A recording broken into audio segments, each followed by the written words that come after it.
Adilabad collectorate భవనం కుప్పకూలింది. ఆదిలాబాద్లో కురిసిన భారీ వర్షాలకు కలెక్టరేట్ భవనం 2 స్లాబులు నేలమట్టమయ్యాయి. నిజాం కాలంలో నిర్మించిన ఈ భవనం గత కొన్ని రోజులుగా కురిసిన వర్షాలకు తడిచిపోయింది.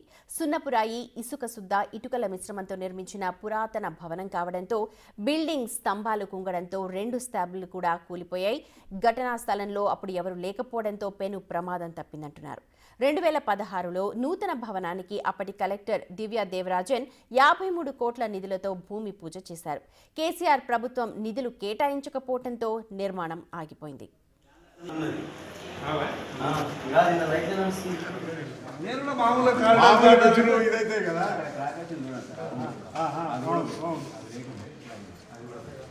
మరోవైపు ఆదిలాబాద్ కలెక్టరేట్ కు ఇంజనీరింగ్ నిపుణుల బృందం చేరుకుంది. కూలిన ప్రదేశాన్ని పరిశీలించారు. కార్యాలయానికి ఎప్పటికప్పుడు మైనర్ రిపేర్లు చేశామని, కానీ రూఫ్ లో లోపాలు గుర్తించలేకపోయామంటూ జిల్లా కలెక్టర్ నిపుణుల బృందానికి వివరించారు. శిథిలాలను తొలగించాలా లేకపోతే పూర్తిగా భవనాన్ని నేలమట్టం చేసేసి కొత్త బిల్డింగ్ కి వెళ్లాలా అన్న దానిపైన కసరత్తు చేస్తున్నామంటున్నారు నిపుణుల బృందం.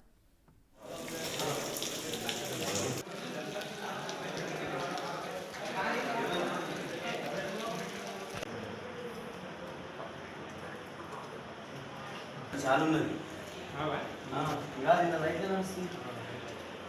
రైతు కూడా అంటే తల్లి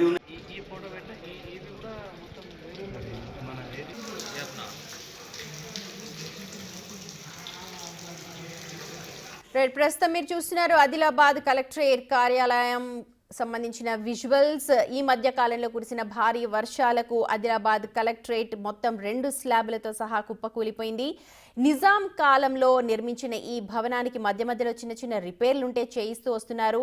అయితే గత హయాంలో దేవరాజన్ కలెక్టర్గా ఉన్న హయాంలో కొత్త భవనానికి 53 కోట్లతో ఒక జీవో మంజూరైతే చేశారు. కానీ బీఆర్ఎస్ ప్రభుత్వం దానికి నిధులు కేటాయించకపోవడంతో అక్కడే కార్యకలాపాలు నిర్వహిస్తూ ఉన్నారు. అప్పుడప్పుడు అక్కడ సిబ్బంది ఇబ్బంది పడుతున్నా సరే అలాగే నెట్టుకొస్తున్నారు. కానీ ఈ మధ్య ఆదిలాబాద్లో కురిసిన భారీ వర్షాలకు ఒక్కసారిగా బిల్డింగ్ కుప్ప కూలిపోయింది. ప్రస్తుతం ఇంజనీర్ల బృందం అక్కడికి చేరుకుని పూర్తి నివేదికను తయారు చేస్తున్నారు. మా ప్రతినిధి ఇర్ఫాన్ ఉన్నారు అప్డేట్స్ అందించడానికి. ఇర్ఫాన్, ఎవరూ లేకపోవడంతో పెను ప్రమాదం తప్పింది అంటున్నారు. ఇంజనీర్ల బృందం ఎలాంటి ఇన్ఫర్మేషన్ ఇస్తోంది?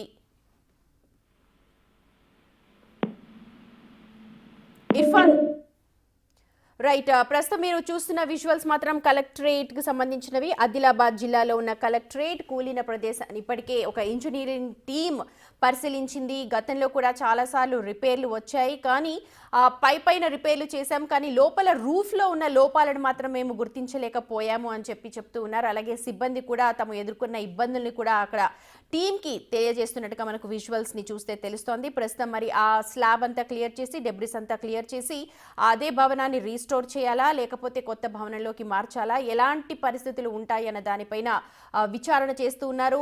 నిపుణుల బృందంతో చర్చిస్తూ ఉన్నారు అధికారులు కూడా. గత ప్రభుత్వ హయాంలో ఏవైతే 53 కోట్లతో కొత్త బిల్డింగ్ నిర్మించాలి అని అనుకున్నారో దానికి నిధులు కేటాయించకపోవడంతోనే ఈ ఇబ్బంది తలెత్తింది అంటూ అక్కడ కలెక్టరేట్లో పనిచేస్తున్న సిబ్బంది అంతా కూడా మాట్లాడుతున్నట్టు మనకు తెలుస్తోంది. ప్రస్తుతం చూడొచ్చు, అక్కడ ఆ టైంలో మనుషులు ఎవరూ లేకపోవడంతో పెను ప్రమాదం తప్పింది. కేవలం ఆస్తి నష్టం మాత్రమే జరిగింది. ప్రాణ నష్టం లేకపోవడంతో ప్రతి ఒక్కరూ ఊపిరి పీల్చుకున్నారు. ప్రతినిధి ఇర్ఫాన్ ఉన్నారు. ఇర్ఫాన్, ఇంజనీరింగ్ బృందం ఇప్పుడు అక్కడ పర్యటించింది, ఏం చెప్తున్నారు? వాళ్ళు రీస్టోర్ చేస్తారా లేకపోతే కొత్త బిల్డింగ్ కి వెళ్లాల్సిందేనా?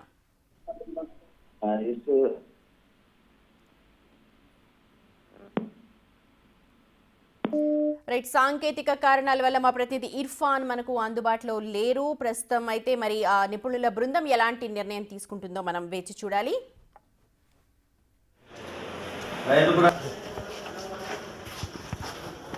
పైకి కూడా దీని ఉంటుంది.